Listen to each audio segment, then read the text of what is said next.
저를 한번 따라서 고백해 주십시오. 우리는 하나님의 자녀입니다.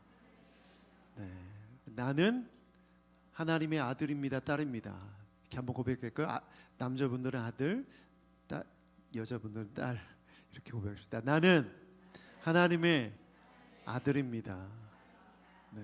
그러므로 우리 옆에 분과는 어떻게 되는 거죠? 우리가 이 형제자매 관계가 되는 거죠. 그래서 교회에서 형제자매라고 부르는 거예요. 오늘 예배당에 보니까 예준이가 최연소 예배 참여자예요. 예준이랑 저랑 형제자매인 거죠. 형 한번 해봐. 예준아, 형 해봐. 형. 내가 형이다. 네. 예준이는 저의 동생이죠. 형제예요. 이런 새로운 관계 안으로 들어간 것이 뭐라고 했죠? 구원의 결과라고 했어요. 우리가 예수님을 영접하면 이제 천국 간다, 이런 단순한 의미가 아니라 예수님을 믿게 되면 성령이 내주하시게 되고 성령이 우리 안에 거하시게 되면 하나님을 아빠, 아버지라고 부를 수 있게 된다. 하나님의 양자가 된다. 그리고 이것은 결국 무엇으로 연결되느냐? 오늘 본문의 17절을 보면 상속자가 된다라고 말합니다. 그런데 제가 왜 지난주에 본문의 17절을 포함시키지 않고 이번 주 본문을 포함시켰는지 그 이유가 이제 설명을 드리도록 하겠습니다. 분명히 아들로서 딸로서 상속자가 되는 것 너무나 좋은 것이죠. 그런데 이 상속자가 된다는 것이 마냥 기쁜 일이지는 않습니다. 왜냐하면 오늘 본문의 17절 첫 번째 구절을 다시 한번 읽어보겠습니다. 그 이유가 그 안에 있습니다. 함께 읽어보죠. 시작. 자녀이면 상속자이기도 합니다. 우리가 그리스도와 함께 영광을 받고 그와 함께 고난을 받으면 우리는 하나님이 정하신 상속자요 그리스도와 더불어 공동 상속자입니다. 아멘. 여러분, 상속 너무나 좋은 거죠? 그런데 오늘 말씀을 보니까 하나님께서 허락하신 영광을 상속받으려면 고난도 함께 받아야 된다. 그래야 예수님과 함께 공동 상속자가 될 수 있다라고 말해요. 영광만 받는 것이 아니라 고난도 함께 받아야 된다. 이런 생각 들지 않으세요? 예수 믿기 전에 미리 말해주지. 그러니까 고난도 받아야 했다면 믿지 않았을 텐데, 뭐 이런 생각을 할 수 있을 것 같아요. 그런데 이런 표현을 쓰고 싶어요. 사자성어로 낙장불입. 돌이킬 수가 없습니다. 예수님을 영접한다면 했다면 이것을 돌이킬 수는 없어요. 그렇다면 우리가 해야 될 일은 뭐죠? 받아들여야 되는 것이죠. 이것을 받아들이는 것이 정말 중요해요. 바울 사도는 구원받은 자가 하나님을 아버지로 부를 수 있게 되었지만 고난도 함께 상속받는 위치에 올라가게 되었다는 것을 말하고 있어요. 왜냐하면 그 당시 많은 그리스도인들이 고난을 받아야 했기 때문이죠. 예수님 믿는 모든 자들은 고난이 필수적이었던 거예요. 이것을 선택할 수 있었던 것이 아니었다는 것이죠. 그래서 이 땅을 살아가는 우리도 마찬가지입니다. 우리가 겪는 고난과 고통을 우리가 어떻게 해석하고 받아들일 것인가는 정말 중요해요. 그것에 따라서 우리의 신앙생활이 달라지기 때문이죠. 가장 먼저 우리가 이해해야 될 것은 고난은 필연적이라는 것입니다. 피할 수 있는 것이 아니다. 오늘 본문의 18절 말씀을 함께 읽어보겠습니다. 18절 함께 읽어보죠. 시작. 현재 우리가 겪는 고난은 장차 우리에게 나타날 영광과 견주면 아무것도 아니라고 생각합니다. 바울 사도는 지금 그리스도인이 받는 고난이 앞으로 장차 받을 영광과 비교하면 아무것도 아니다라고 말해요. 이건 뭘 뜻하냐면 지금 우리가 고난을 겪고 있지만 하나님의 영광, 나중에 받을 하나님의 영광을 생각하며 이 고난을 버티라는 뜻이죠. 우리가 그런 말 많이 하잖아요. 힘들게 어렵게 열심히 노력하는 사람에게 이렇게 말하잖아요. 나중에 큰 은혜가 있을 거야. 큰 축복이 있을 거야. 우리가 이런 말 하죠. 이 고통을 잘 견디면 결과가 좋을 거라는 말을 하듯이 바울 사도가 지금 이 얘기를 하고 있어요. 그리스도인들이 고난을 잘 통과하면 하나님의 영광은 엄청나게 클 것이다. 두 번째가 있는데 이것이 굉장히 중요한 것은 피조물의 고통을 말하고 있어요. 본문의 22절을 함께 읽어보겠습니다. 22절 말씀 시작. 모든 피조물이 이제까지 함께 신음하며 함께 해산의 고통을 겪고 있다는 것을 우리는 압니다. 무슨 말이냐면 그리스도인들이 겪는 고난과 고통은 우리만 겪고 있는 것이 아니라 하나님이 창조하신 모든 피조물도 함께 겪고 있다. 여러분, 고통을 나누면 우리가 위로가 되고 힘이 되지 않습니까? 그런 취지에서 말하고 있는 거죠. 너희들만 고통받는 것이 아니라 하나님이 창조하신 모든 피조물도 고통받고 있다라고 말해요. 그렇다면 왜 그렇게 되었을까요? 창세기 1장 28절을 보면 피조물에 대해서 하나님께서 이렇게 말씀하셨어요. 같이 한번 읽어보죠. 시작. 하나님이 그들에게 복을 베푸셨다. 하나님이 그들에게 말씀하시기를 생육하고 번성하여 땅에 충만하여라. 땅을 정복하여라. 바다의 고기와 공중의 새와 땅 위에 살아 움직이는 모든 생물을 다스려라 하셨다. 하나님이 창조하신 모든 피조물들을 누구에게 맡기셨습니까? 인간에게 맡기셨죠. 그렇죠? 그런데 하나님께서 맡기신 인간이 죄로 인해 타락해서 그 죄의 영향력 아래 피조물들이 놓이게 된 것이죠. 그러므로 피조물도 함께 신음하게 되었다. 원래 이 모든 피조물들은 하나님 보시기에 좋은 모습으로 창조되었습니다. 그래서 창세기 1장의 31절을 보면 하나님이 손수 만드신 모든 것을 보시니 보시기에 참 좋았다. 보시기 참 좋았다고 말씀하셨어요. 그런데 그 참 좋았던 그들의 그 피조물의 상태가 고통과 신음을 하는 상태로 떨어지게 된 것이죠. 이 모든 것은 인간의 죄로 말미암아 인간 또한 고통을 받고 피조물도 고통을 받게 되었다라는 것이에요. 그런데 우리의 질문이 생겨요. 피조물이 고통받는 것 좋다. 인간이 고통받는 것도 좋다. 그런데 왜 누구는 더 많은 고통을 받고 누구는 고통을 안 받느냐? 왜 고통을 받는 강도가 서로 다르냐라는 질문이 생겨요. 어떤 사람은 잘 먹고 잘 사는 것 같은데, 고통 없이 사는 것 같은데 왜 나는 여러 가지 어려움들로 이렇게 고통을 당해야 되는가? 또 우리 안에 이런 질문이 있지 않습니까? 나는 이렇게 신앙이 좋고 열심히 봉사하고 열심히 섬기고 하나님 믿고 살아가는 것 같은데 왜 나에게 이런 고통이 있는가? 이런 질문 한 적 없으십니까? 혹시 여러분 가운데 이런 질문이 있으시지는 않습니까? 이 질문이 왜 중요하냐면 이 질문에서 파생되는 것이 바로 하나님에 대한 의심이에요. 어떤 의심이냐면 하나님은 공평하신가라는 의심이죠. 그래서 하나님의 공평을 의심하게 되면서 하나님이 나를 사랑하시지 않는다는 생각까지 이르게 됩니다. 내가 하나님의 자녀 됐는데 왜 나에게 이런 고통을 허락하시는가? 그래서 나는 하나님의 사랑을 느낄 수가 없고 하나님은 나를 사랑하시지 않는다라는 생각까지 하게 되는 것이죠. 여러분, 이 생각 어떻습니까? 맞습니까? 틀립니까? 틀리죠. 어느 지점에서 틀립니까? 고통에 대한 해석이 잘못된 것이죠. 여러분, 인간이 겪는 고통을 모두가 똑같이 겪어야 대한 고통으로 이해하는 건 나의 기준이고 나의 생각이죠. 상황에 따라, 환경에 따라, 그 삶의 자리에 따라 우리가 겪는 고통은 다 다양합니다. 그런데 어느 누구도 고통을 겪지 않는 사람이 없다는 거예요. 좋은 예가 죽음이죠. 인간은 죽음을 향해 가고 있어요. 이것은 모든 사람에게 이르는 고통의 공평함입니다. 그런데 우리의 기준과 우리의 생각으로 모든 사람이 똑같은 고통을 겪어야 된다는 생각은 나의 기준인 것이죠. 하나님의 기준이 아닌 것이에요. 그리고 고통의 원인이 하나님에게 있다고 생각하는 잘못된 생각도 또 한 가지가 추가되는 것이죠.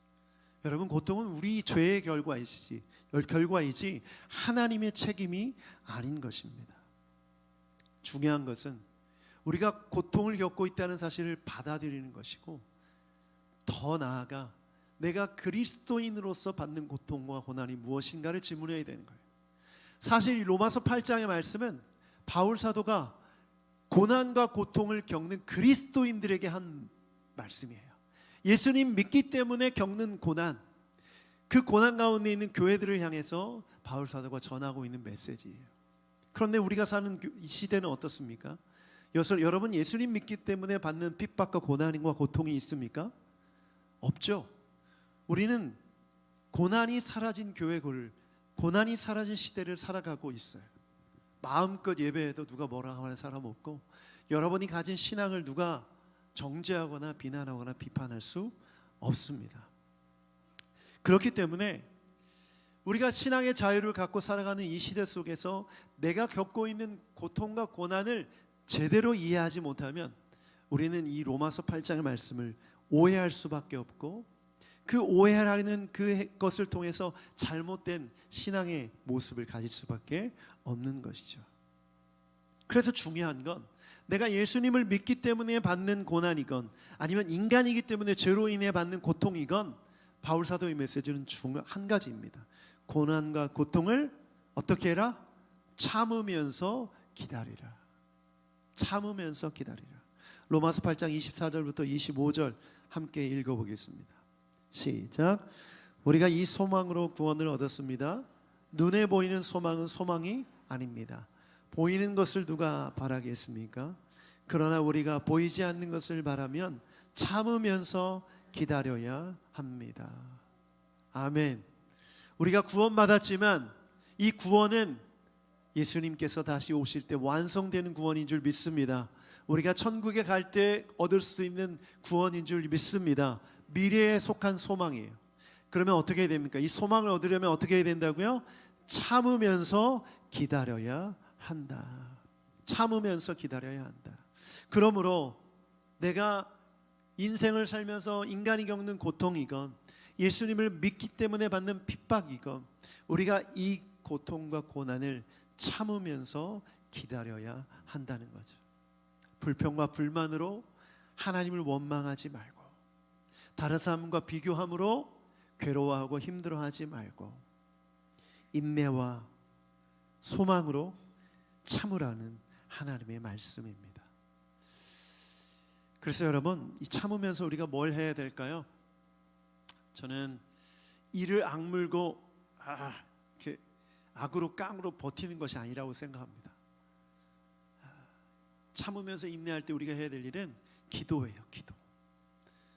누구에게 하나님 앞에 마음을 쏟아 놓으면서 그 안에 있는 힘듦과 어려운 마음들, 불편한 마음들, 불평과 불만을 다 쏟아 놓으면서 하나님 앞에 나아가라는 거예요. 그래서 시편 62편 8절 말씀, 정말 제가 좋아하는 말씀인데 함께 읽어보죠. 시작. 하나님만이 우리의 피난처이시니 백성아 언제든지 그만을 의지하고 그에게 너희의 속마음을 털어놓아라. 아멘.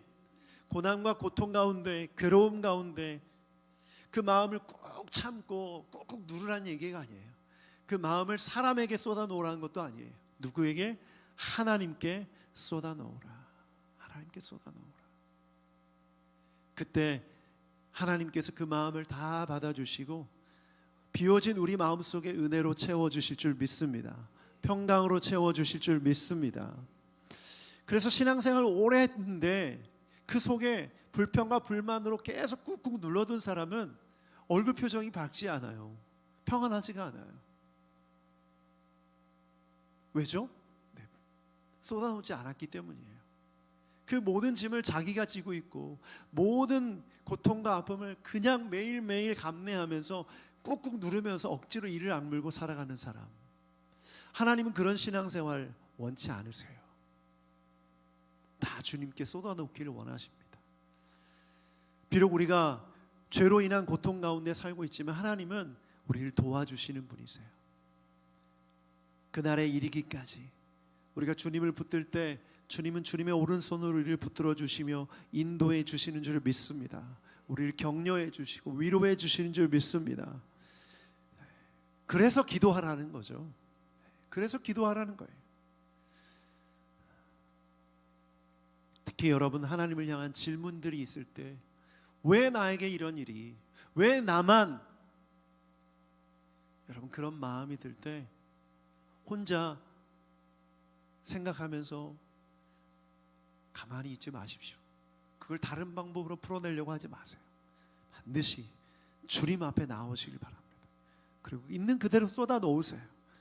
하나님 앞에서 그 마음을 쏟아 놓을 때 우리 하나님은 다 받아주십니다. 다 받아주세요. 그래서 바울 사도는 성령님을 주목하라고 말합니다. 고난과 고통을 통과하는 우리가 하나님 앞에 기도해야 되는데, 이 기도할 때 성령님께 주목해야 돼요. 오늘 26절 말씀 본문을 보면 이렇게 말하고 있습니다. 26절 함께 읽어보겠습니다. 시작. 이와 같이 성령께서도 우리의 약함을 도와주십니다. 우리는 어떻게 기도해야 할지도 알지 못하지만 성령께서 친히 이루다 말할 수 없는 탄식으로 우리를 대신하여 간구하여 주십니다. 바울 사도는 이렇게 말합니다. 고난과 고통을 감당해야 되는 우리가 어떤 존재인지를 말해줍니다. 우리는 약하다. 그런데 이 우리의 약함을 성령께서 도와주신다. 아멘이십니까? 성령께서 도와주신다. 여기에서 두 가지 중요한 핵심적인 요소가 있어요. 우리의 약함이 뭐냐라는 거예요. 도대체 우리가 뭐가 약하냐, 어떤 부분이 약하냐는 거예요. 그리고 두 번째, 성령님은 어떻게 도와주시냐는 거예요. 바울 사도는 오늘 본문을 통해서 우리의 약함이 뭔지를 말해줍니다. 그 약함이 뭔지 아십니까? 어떻게 기도해야 할지를 알지 못하는 약함이 있다는 거예요. 내가 기도해야 되는데 어떻게 기도해야 될지조차도 모르는 그런 연약함이라는 거죠. 하나님 앞에 뭘 구해야 될지를 모르는 이 어리석임이라는 거예요. 신앙생활을 오래 하고 성경 공부도 많이 하고 성경도 읽고 직분도 받고 열심히 봉사해서 내가 좀 먼저 뭐 좀 아는 것 같은데, 나는 기도하는 것 같은데 그렇지 않다는 거예요. 우리가 연약하다는 거예요. 뭘 구해야 될지도 모르는 연약함이 우리에게 있다는 거예요. 그런데 성령님이 이 약함을 도와주신대요. 어떻게? 말할 수 없는 탄식으로. 그래서 여러분, 이 탄식이 뭔지를 알아야 하는데, 원어를 보니까 스테나그모스라는 헬라어인데 한숨, 탄식, 신음. 성령께서 고통과 고난에 있는 우리와 함께 탄식하며 한숨 지으며 신음하고 계신다는 거예요. 내가 기도할 때 성령께서 함께 기도해 주신다. 그런데 어떻게? 말할 수 없는 탄식과 한숨으로.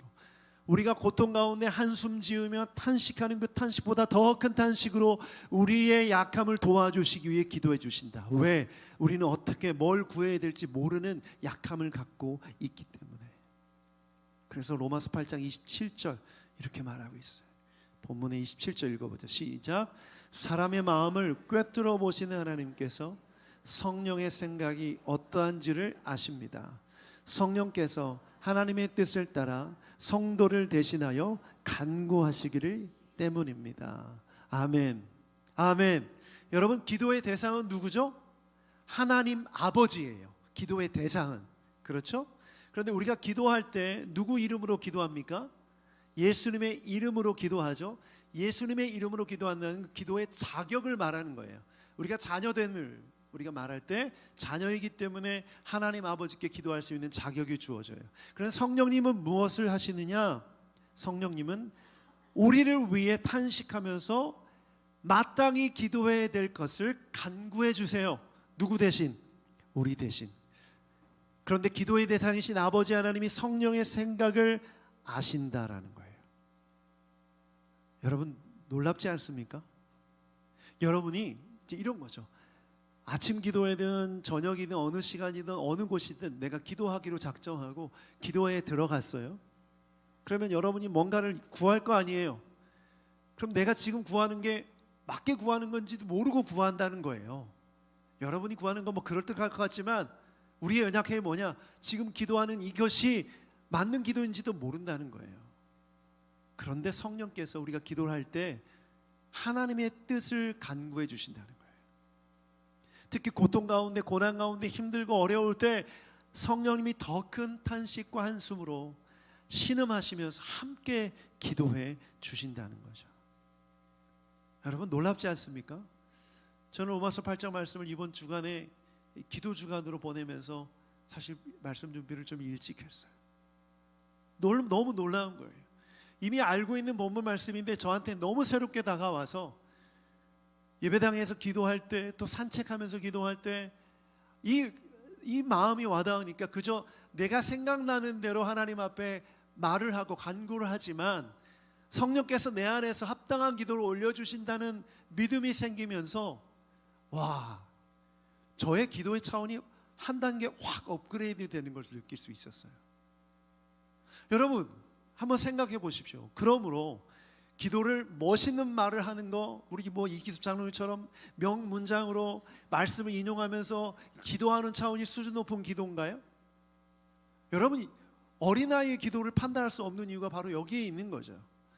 어린아이가 예수님 믿고 성령 안에서 기도할 때 성령께서 그 기도를 받아주시고 성령이 하나님 앞에 합당한 기도를 드리게 하시기 때문에 기도의 차원은 똑같은 거예요.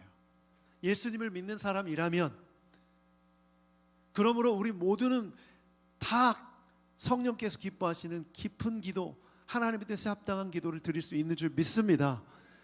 그러므로 기도가 훈련되어진다는 부분이 물론 우리가 하나님 앞에 머무는 시간, 또 하나님을 신뢰하는 믿음과 연결되어 있지만, 누구든 예수님을 믿으면 하나님께 합당한 기도를 드릴 수 있다.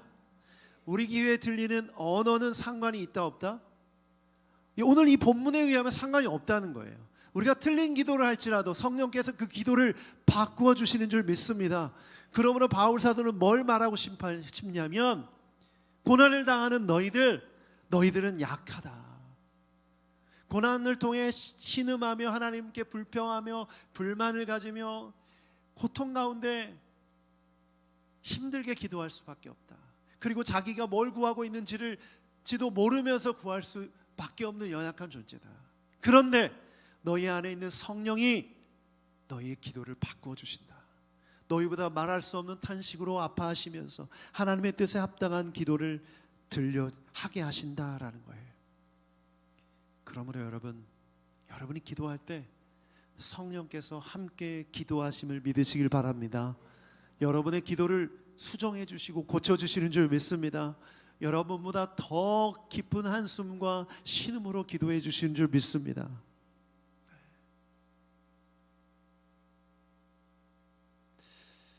저는 이렇게 한숨을 자주 쉬는 때는 많지 않은 것 같은데 제 아내가 한숨을 가끔 쉬어요. 네, 한숨이 깊이가 좀 달라요. 좀 몸이 힘들면 후 하고 끝내는데 진짜 힘들면 깁니다. 흉내 내지도 못하겠는데 이렇게 입을 모아서 하시더라고요. 길게. 이제 한숨인지 알죠? 오래 살았으니까 금방 알아요. 저희 심호흡이 아니라 저건 한숨이다. 근데 우리가 기도할 때 그런 한숨 나올 때 있지 않아요? 네. 저도 그런 한숨 경험해봤거든요. 목회자로서 하나님 앞에 교회를 놓고 기도하고 성도를 놓고 기도할 때 한숨이 쭉 나와요.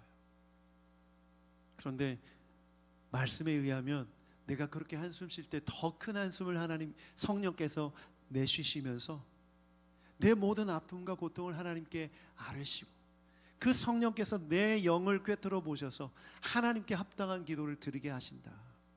그러므로 내가 어떻게 기도하든 사실 상관이 없어요. 1시간 내내 한숨 쉬어도 괜찮아요. 중요한 것은 그 기도의 자리에서 기도하느냐가 중요한 것이죠. 고난과 고통을 겪는데도 기도하지 않는 사람들, 그게 어리석은 거죠. 여러분 일하시면서 길을 걸으시면서 운전하시면서 한숨 나올 때 있죠. 그때 기도하세요. 그 한숨도 함께 올려드리세요. 그때 성령께서 여러분과 함께 기도해 주시는 줄 믿습니다. 여러분 이게 뭐냐면 자녀가 갖는 특권이에요. 자녀이기 때문에 이런 기도를 드릴 수 있는 거죠. 성령께서 아바 아버지라고 부를 수 있는 양자의 영이시기 때문에 나는 얼마든지 하나님 아버지께 이렇게 기도할 수 있는 줄 믿습니다. 여러분 이 믿음으로 살아가는 게 신앙생활이에요. 그러므로 우리가 고난과 고통을 없앨 수 없다는 것을 받아들일 때 그래도 우리가 이것을 능히 이겨낼 수 있는 것은 기도라는 놀라운 특권이 있기 때문이죠. 바울 사도는 로마 교회 성도들 비롯해 이 초대교회 모든 성도들이 겪는 고난과 고통이 얼마나 큰지를 이미 알았어요. 여러분 콜로세움에 잡혀간 그리스도인들, 오늘 같이 예배드리는 형제 자매가 내일 사자의 밥이 되고 목이 잘려 죽는 이런 현실, 땅굴을 파고 그곳에 들어가서 예배를 드릴 수밖에 없는 그 고난과 고통의 현실 속에서 바울 사도는 이렇게 말하는 거예요. 성령께서 말할 수 없는 탄식으로 너희를 위해 간구해 주신다. 그러므로 지금 우리가 박해받고 있지 않고 믿음 때문에 고난받고 있지 않은 이런 상황 속에서 여러분이 각자 죄의 고통을, 죄로 인해 받는 고통과 여러 가지 어려움 속에서 여러분 성령님 의지하십시오. 그러면 이 정도는 충분히 성령께서 우리를 인도해 주셔서 능히 감당해내게 하실 줄 믿습니다. 그러므로 고난 중에 어느 때나 시시때때로 항상 기도하는 여러분 되길 축복합니다. 에베소서 6장 18절 말씀에 이런 말씀이 있어요. 에베소서 6장 18절 같이 읽어보죠. 시작. 온갖 기도와 간구로 언제나 성령 안에서 기도하십시오. 이것을 위하여 늘 깨어서 끝까지 참으면서 모든 성도들을 위하여 간구하십시오. 온갖 기도, 묵상기도, 통성기도, 중보기도, 합심기도, 온갖 기도를 하라는 거예요. 걸으면서도, 밥을 먹으면서도 하나님께 내 신음과 내 아픔과 고통을 아뢰며 주님께 나아가라는 거죠. 물론 시간과 장소를 구별하여 하나님 앞에 깊이 나아가는 기도도 필요하지만 내가 하나님 앞에 연결되어서 아버지 되신 주님께 하는 모든 간구를 들으시기에 여러분 언제나 기도하라는 거예요. 그런데 어떻게? 성령 안에서. 왜? 성령께서 우리의 말할 수 없는 탄식으로 우리를 위해 간구해 주시고 우리의 기도를 바꿔주시고 하나님의 뜻을 이루어 주시기 때문에. 그래서 오늘 이 밤 이 주일 예배를 통해서 여러분 이걸 한번 돌아보셨으면 좋겠어요. 기도하고 계십니까? 여러분이 기도하지 않는 이유가 뭔지를 한번 돌아봤으면 좋겠어요. 기도하기 싫어하는 이유가 뭘까요? 고난과 고통이 없어서? 그게 이유일 수도 있겠죠. 그런데 오늘 성령께서 저를 통해서 제 마음을 비롯해서 여러분에게 말씀하시는 말씀, 여러분의 마음을 꿰뚫어 보시는 주님께서 이 말씀을 하세요. 마음대로 살고 싶어서. 여러분 기도를 통해서 뭐가 이루어진다고 했죠? 하나님의 뜻이 이루어진다고 했어요. 그러면 내 뜻은 포기되어져야 되는 거죠. 그 과정은 그렇게 되는 거예요. 내가 아무리 한숨을 쉬고 내가 아무리 신음을 하고 내가 아무리 열심히 간구해도 내가 원하는 건 막 구해도 하나님의 뜻이 이루어지기 때문에 성령께서 내 기도를 바꿔주신다는 거거든요. 결국은. 그러니까 기도하기 싫은 거죠. 왜? 내 뜻을 이루어야 되는데 주님의 뜻을 이루는 것이 싫잖아요. 이게 혹시 근본적인 이유가 아니냐는 거예요. 여러분 마음속에 혹시 그것이 있지 않느냐. 두 번째 이유는 혹시 기도에 대한 불신이 있지 않습니까? 내가 기도해 봤더니 안 되더라. 안 되는 게 맞아요. 내가 구하는 게 하나님의 뜻이면 안 되는 게 맞죠. 그러면 기도는 성공한 거예요. 그건 이루어진 기도예요. 내 뜻이 안 이루어지고 주의 뜻이 이루어졌을 테니까. 할렐루야. 그래서 아니 기도해 봤더니 내 뜻이 안 이루어지더라 이런 생각 기도를 하지 않는 거죠. 기도해 봤더니 소용이 없더라. 아니 내 문제 가지고 기도했더니 내 문제가 해결되는 기는커녕 그대로 있더라. 여러분 바울 사도가 자신의 질병 고쳐달라고 하나님 앞에 간구했는데 들어주셨어요? 안 들어주셨어요? 들어주셨죠? 뭘 들어주셨죠? 안 고쳐주는 것이 하나님의 뜻으로 응답해 주신 거예요. 그러므로 바울은 응답 받았기 때문에 더 병 고침을 놓고 기도했습니까? 안 했습니까? 더 이상 기도하지 않았어요. 왜죠? 응답 받았으니까. 그러면 병은 고쳐주신 거죠. 그 병은 더 이상 기도 제목이 아니에요. 그걸 놓고 기도할 필요가 없는 거죠. 여러분 이것이 바른 기도의 태도예요. 그런데 우리 마음속에 아니 내가 기도해봤더니 소용이 없더라, 기도했더니 안 들어주시더라, 이런 마음, 부정적인 생각이 우리 안에 있어서 하나님 앞에 나아간다면, 기도하지 않았다면 오늘 이 시간 그 생각을 바꾸시길 바랍니다. 여러분 어찌됐건 기도하세요. 그리고 이렇게 생각하세요. 내가 원하는 것을 구하는 거 괜찮아요. 그러나 하나님이 합당한 뜻이고 그것이 원하시는 것이라면 이루어 주실 것입니다. 그러나 하나님이 이루어 주시지 않는다면 이건 하나님의 뜻이 아니구나 내려놓을 수 있어야 되는 거죠. 그러므로 여러분 기도를 포기하지 않는 여러분 되길 축복합니다. 어떤 상황이든 기도하시길 바랍니다. 힘들고 어려워도 기도하고 평안해도 기도하고 어떤 상황 속에서도 기도하세요. 왜냐하면 그 기도가 성령께서 우리의 마음을 인도해 주시고 하나님의 뜻을 이루어 주시는 통로이기 때문에 그렇습니다. 그러면 결국 여러분은 하나님의 자녀로서 이 땅에서 하나님의 뜻을 이루며 살아갈 수 있는 것이죠. 제가 이번 주간에 기도 주간 마무리하는 부분에 장례식을 섬기게 됐습니다. 저희 교회 개척 과정에서 큰 도움을 주셨던 디자인 회사의 인테리어 디자인 회사의 대표님의 아버님이 돌아가셨는데요. 이 장례식을 집례하다 보면 그런 생각 많이 들어요. 참 겸손해지고 겸허해지게 되죠. 아무리 화려한 경력과 또 화려한 스펙과 많은 부와 좋은 것들 많이 가졌어도 결국 땅에 묻히는 건 육체, 몸 하나입니다. 작은 땅에 묻히게 돼요. 그런데 이 땅에서 살아가면서 겪는 모든 수고와 고난과 고통, 이 모든 것들이 죽음을 통해서 하나님이 허락하시는 안식으로 들어가게 되는데,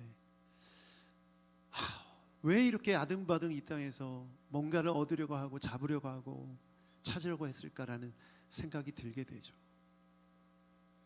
인간이 참 신기한 게 끝나면 금방 잊어버려요. 장례식이 끝나면 언제 그랬냐는 듯이 다시 원점으로 돌아가죠. 그것이 우리의 연약함입니다.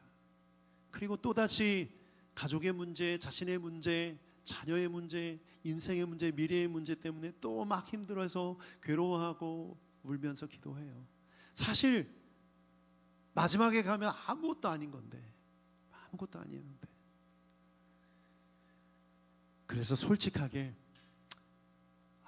연약하구나, 저를 포함해서 인간은 다 연약하구나, 뭐 그럴듯해 보여도 다 똑같습니다. 저나 여러분이나 저는 뭐 다를 것 같습니까? 여러분보다 더 못할 수 있어요. 저도 연약해요. 여러분도 연약하죠. 서로가 그렇게 바라봐야 되고 자기 자신 또한 그렇게 바라봐야 돼요. 그렇다면 이제 이 연약함 가운데 뭘 해야 될까요?